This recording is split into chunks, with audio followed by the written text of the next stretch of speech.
हम सब यहाँ जानते हैं कि असम्बली में या इस्लामाबाद के तख्त पर बैठे हुए लोगों का अरबाब इख्तियार का इन आला हुक्काम का दावा हमेशा ये होता है कि मदनी रियासत इस्लामी जमहूरिया पाकिस्तान।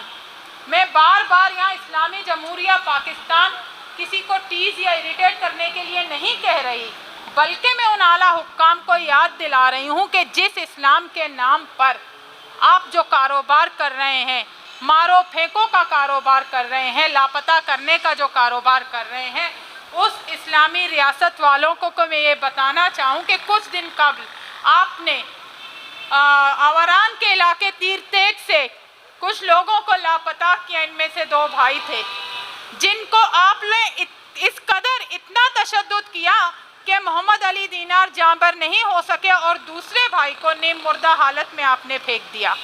फिर आप कहते हैं कि आप इस्लाम के सबसे बड़े दावेदार हैं, आप इस्लामी उसूलों के मुताबिक, इस्लाम के सुन्नत और फ़राइज़ के मुताबिक ज़िंदगी बसर करने वाले, ज़िंदगी गुजारने वाले आप लोग हैं, आपकी हुकूमत इस्लाम के मुताबिक है, तो क्या मजहबी रसूमात आपके लिए कोई मायना नहीं रखती?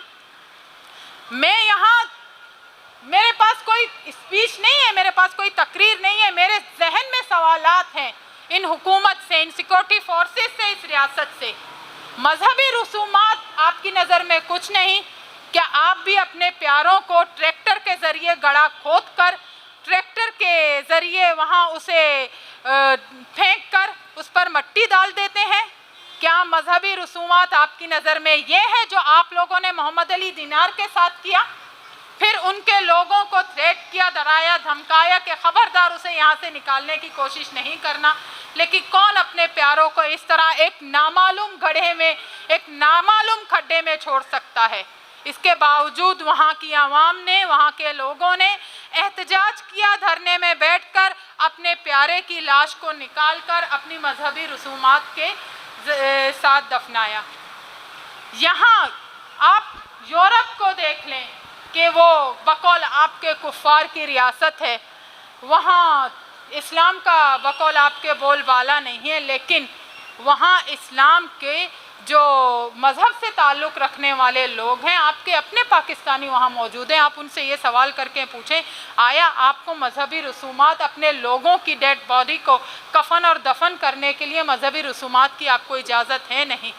अरे जिनको आप गड़ा खोद कर दफना रहे हैं, उसी सरजमीन से आप अपने बच्चों को यूरोप और कनाडा में, अमेरिका में आप आला तालीम दिला रहे हैं। आपके बच्चों की अय्याशियाँ उसी बलोचिस्तान से चल रही हैं, रिकॉर्डिंग से, सेंडक से, ग्वादर से, सुई की गैस से।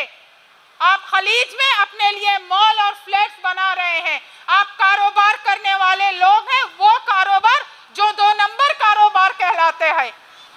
सबसे बड़े स्मगलर, डेथ स्क्वाड, डाकू डकैत हैं आप कहते हैं कि बलोच नाराज हैं। आप शाहजैन बुगटी जैसे अपने बूट पालिशियों को एज ए एडवाइजर मुकर्रर करते हैं बलोच, नाराज बलोचों के साथ गुफ्तगू शुनीद के लिए। आप हमें ये तो बता दें, मैं सवाल करती हूँ कि वो नाराज बलोच है कौन? वही जो पार्लियामेंट में, सेनेट में आपके शाना बशाना बैठते हैं, जो आपके हमनिवाला और हम प्याला है, जो आपके जो रुपयों का जो पैकेज है महाना, उसमें ज़रा नाप तोल हो जाए, अप एंड डाउन हो जाए, आपके लिए नाराज बलोच फिर वो होंगे। जो आम बलोच हैं वो बेजार हैं, वो नाराज नहीं हैं। वो बेजार हैं कि आप उनके बेटों को लापता कर रहे हैं, आप उनकी सरजमीन को लूट रहे हैं, आप उनको मस्कशुदा लाशें दे रहे हैं। वो इन सब से ना खौफजदा है, ना नाराज है, वो बेजार है। नाराजगी का रिश्ता अपनों के साथ होता है।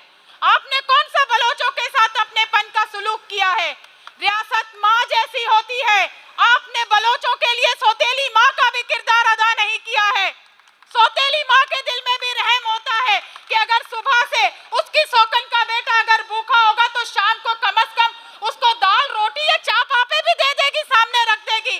अरे आप जालिम रियासत है, आप माँ हो ही नहीं सकते। आप माँ होने का दावा ना करें बलोचों के लिए।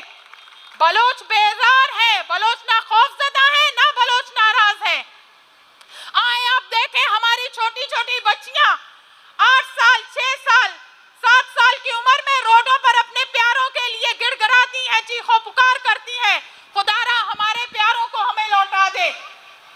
ये चंद दिनों की कहानियां नहीं है, ये कई सालों से बलोच हैं जो सड़कों पर चीखों पुकार कर रहे हैं। ये कोई शौक नहीं होता है, ये दर्द होता है, ये तकलीफ होती है जो घरों में सुकून के साथ बैठने नहीं देता है। इस वक्त लापता राशिद हुसैन की भतीजी माजेब यहाँ मौजूद है। मैं माजेब से कहूँगी कि वो आए अपने ख्यालात का इजहार करें। अस्सलामुअलैकुम। मैं यहाँ अपने बलोच भाई, अपने पश्तून भाइयों का शुक्रगुजार हूँ कि आपने हमें यहाँ अकेले नहीं छोड़ा। आपने हमारे साथ इज़हार यकजहती की, हमारे दुख और हमारी तकलीफ़ को समझने की कोशिश की। ये पिक्चर 3 साल पुराना पिक्चर है। इस पिक्चर को 3 साल मुकम्मल हो चुके हैं। ये पिक्चर वापस इसी रोड पे आया है। ये पिक्चर यहाँ से आज़ाद नहीं हुआ, ये माज़ेब यहाँ से आज़ाद नहीं हुई। मैं वो बच्ची हूँ जो राशिद के लिए और राशिद के साथ साथ बलूचिस्तान के मिसिंग पर्सन्स के लिए यहाँ पे चीखों पुकार करती हूँ। यहाँ मैं राशिद की शक्ल में मैं ज़ाकिर मजीद, शबीर, डॉक्टर दी मोहम्मद, इन सब को मैं मांगती हूँ, लेकिन यहाँ हमारी आवाज़ सुनने को कोई तैयार नहीं। यहाँ मेरे ख्याल से जस्टिस भी मिसिंग है। यहाँ हम जब जस्टिस मांगते हैं, जब हम अपने प्यारों की बाजियाबी मांगते हैं, तो मुझे नहीं लगता ये हमें मिलेगा, क्योंकि यहाँ जस्टिस को भी मिसिंग किया जाता है। यहाँ हमारे बातों को भी मिसिंग किया जाता है, हमारे बातों को भी धकेल दिया जाता है, हमारी आवाज़ को धकेल दिया जाता है, हमारी आवाज़ सुनने को कोई तैयार नहीं।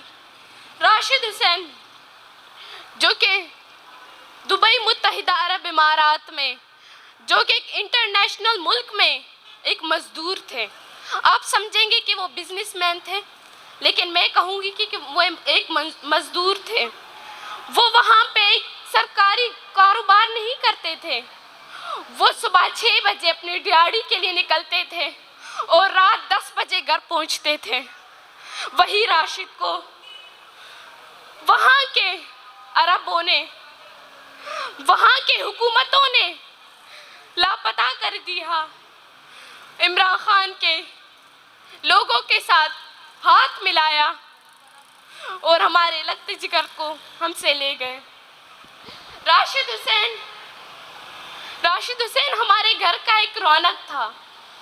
राशिद हुसैन हमारा घर का एक सहारा था। राशिद हुसैन 22 साला नौजवान था। राशिद हुसैन मेरा सर का छाया था, जो कि अभी मेरे सर पे धूप आती है। मैं तड़प तड़प के कहती हूँ, राशिद अभी मुझे इस धूप से बचा लो, राशिद मुझे धूप लग रही है।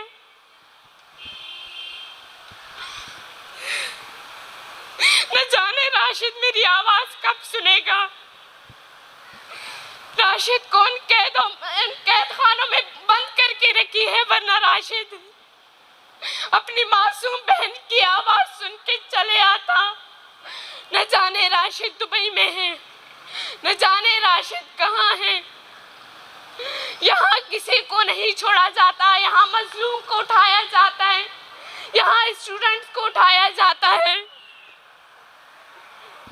हुसदार से जो कि एक स्टूडेंट हफीज बलोच, जिन्हें उनकी क्लास अटेंड करते दौरान उनके तालिब इल्मों के सामने से उन्हें लापता कर दिया, उन्हें तालिबों के सामने तशद्दुद की। मैं यही कहूँगी कि उन तालिबों के दिल से क्या गुजरेगा कि न जाने हमारे उस्ताद ने क्या किया था, कि हमारे उस्ताद तो यहाँ हमें तमीज़ सिखाने लेकर आता था, लेकिन न जाने हमारे उस्ताद ने पता नहीं क्या किया था। वो बच्चों के दिल में क्या आएगा अपने उस्ताद के लिए, लेकिन उन बच्चों को क्या मालूम कि हमारा उस्ताद बेगुनाह है। ये रियासत हमें नहीं माफ करता, ये रियासत हमारे साथ पिछले 2 दहाइयों से जुल्म करते आया है। ये रियासत किसी किसी को माफ नहीं करता। ये रियासत ना मुझे माफ करता है ना तुम्हें माफ करता है। ये रियासत एक एक करके हम सबको खत्म कर देगा। लेकिन आज मैं आप सबको देखा तो मुझे लगा जब तक बलूचिस्तान का एक बच्चा जिंदा है लेकिन बलूच खत्म नहीं हो सकता, क्योंकि बलूच कभी खत्म नहीं हो सकता। आज तुम लोगों को देख के मुझे ये यकीन हुई कि बलूच को कोई खत्म नहीं कर सकता, क्योंकि हम भी इतने सुस्त नहीं है, हमें भी पावर है। जरा अपनी पावर दिखाओ इनको कि हमारे अंदर इतनी पावर है कि तुम्हारी एक थप्पड़ हमारे बंदूकों से भी ज्यादा। अगर हमारे साथ इतना जुल्म करते हैं, हमारे जुल्म का मकसद तो बताए जरा, किस बात पे हमारे साथ इतना जुल्म की जाती है। हाँ, हम पढ़ते हैं इसी बात पे, हम पढ़ते हैं ताकि आगे अपने मुल्क की आवाज बने। इसी बात पे हमें उठाया जाता है, इसी बात पे हमें मारा जाता है। अगर ये बात है तो आज आके मुझे यहाँ पे टारगेट कर दो, मैं नहीं डरती तुमसे। मैं अपने भाइयों से बढ़ के नहीं हूँ। अगर ये जवान है तो मुझे भी लेकर जाएं आप। हमारे भाइयों को लेकर जाते, हमारे भाइयों के साथ साथ हमारी घर की खुशियां लेकर जाते हैं, तो उन खुशियों के साथ भी हमें लेकर जाएं। हम घर में वैसे भी कैद खानों में बंद रहते हैं, हमें उन कैद खानों से निकाल के हमें हमारी खुशियों के पास पहुंचाए, ताकि हम वहां पे बैठे उन कैद खानों को भी हम अपना महल समझे। उन कैद खानों में क्योंकि हमारे लगते जिगर है, उन कैद खानों में न जाने हमारे कितने कितने सालों से हमारे लोग बंद हैं। ये बात मुझे मालूम नहीं, इन बातों का अंदाजा भी मुझे नहीं है कि हमारे लोग इस वक्त कहाँ हैं। खुदारा हम पे रहम किया जाए। आज अगर मुझे आप लोगों की आवाज की जरूरत है, कल को आप लोगों को भी मेरी आवाज की जरूरत होगी। खुदारा हमारी आवाज बने। यहाँ कराची में हमारे कितने बलोच हैं, लेकिन आज उनमें से मुझे चंद बलोच नजर आ रहे। मुझे नहीं लगता था कि बलोच इतने खामोश रहेंगे। मैं अपने बलोचों से कहती हूँ, हम सब साथ मिलेंगे। ये एक बहुत हल्का सा दीवार है, जिसे हमारा एक धक्का लगाने से दीवार गिर जाएगा, लेकिन हमारे बलोच हमारा साथ दे इस बात में। हम जब जाते हैं डी चौक पर बैठते हैं, वहां भी हमें कोई सुनने को तैयार नहीं है। क्यों? हमने क्या किया इस मुल्क में? किस गैर कानूनी तरीके से हम रहे हैं? इन्हीं कानूनों को हमने चलाई है। आपके तालीम इदारों में पढ़े, आपका इनाम लिए, आपके पाक फौज की बातों पे हम चले हैं, लेकिन नहीं, यहाँ वो फौज हमारे साथ ये नाइंसाफियां कर रहा है। हमने कोई नाइंसाफी नहीं की। हमारे बच्चे यहाँ पे खतरे में होते हैं, यहाँ पे उन्हें तालीमी इदारों से उठाया जाता है। वो बाहर जाके एक छोटा सा डियाडी करते, आप उन्हीं में उनको उठा लेते हैं। मुझे यकीन नहीं था कि दुबई हमारे साथ फिर एक मसला करेगा।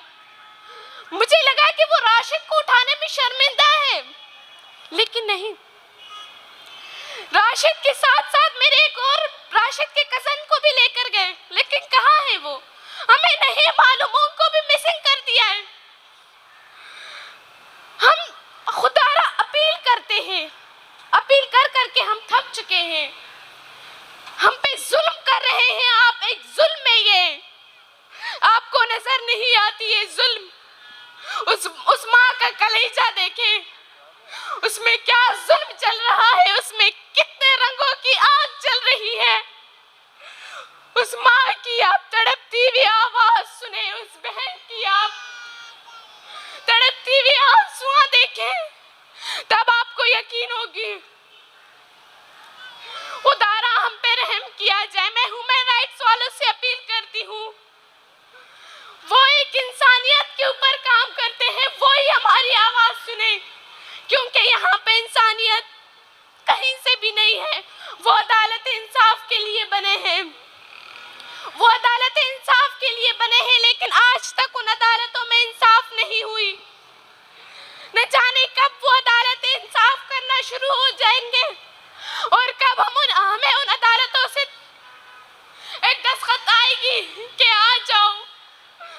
राशिद की सूरत में सब आ चुके हैं। खुदा की कसम हम अपने पाँव के चप्पल तक नहीं पहनेंगे, हम दौड़े चले जाएंगे कि हमारे लगती जिगर न जाने कितने सालों की कपड़ों में है, कितने सालों की भूख प्यास में है।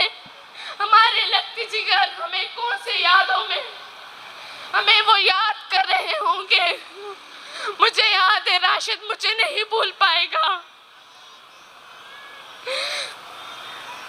मैं क्या बताऊं राशिद मेरे लिए कितना अहम था, जितना मैं अपनी माँ बाप की भी गारंटी नहीं दे सकती राशिद मेरा उतना ही था। वो माँ बाप ने जिन्होंने मुझे बचपन से पाला है उनकी भी गारंटी नहीं दे सकती राशिद मेरे लिए इतना इम्पोर्टेंट था। खुदारा मुझे राशिद लौटा दे, मुझे इस सड़क से निजात दिला दे, इन सड़कों से हमें बचा दे, क्योंकि इन सड़कों पे मैं बड़ी होना नहीं चाहती। सम्मी महलब की तरह मैं बड़ी होना नहीं चाहती। इन रोडों में मैं बेजार हो चुकी हूँ, मैं बेबस हो चुकी हूँ, मैं ख़त्म हो चुकी हूँ। अगर आप राशिद को नहीं लेकर आएंगे तो यही सड़कें, यही इस्लामाबाद और यही डी चौक, मैं इमरान खान से कहती हूँ अगर आपने चंद दिनों में हमारे लोगों को नहीं लेकर आए मैं वहीं पे आके धरना दूंगी। फिर चाहे आप मुझे टारगेट करें, चाहे आप मुझे मिसिंग करें, चाहे आप मेरे साथ जो भी गैर कानूनी तरीका करें, लेकिन मैं वहां से उठूंगी नहीं। हम पे रहम नहीं किया जाता, हमारे भाइयों को क्यों उठाया जाता है, हमें यही बताया जाए। अगर हमसे कोई गलती हुई है माफ करें हमें, हम तौबा मांगते हैं आपसे, हमें माफ कर दे, हमारे भाइयों को जल्द से जल्द रिहा कर दे। शुक्रिया।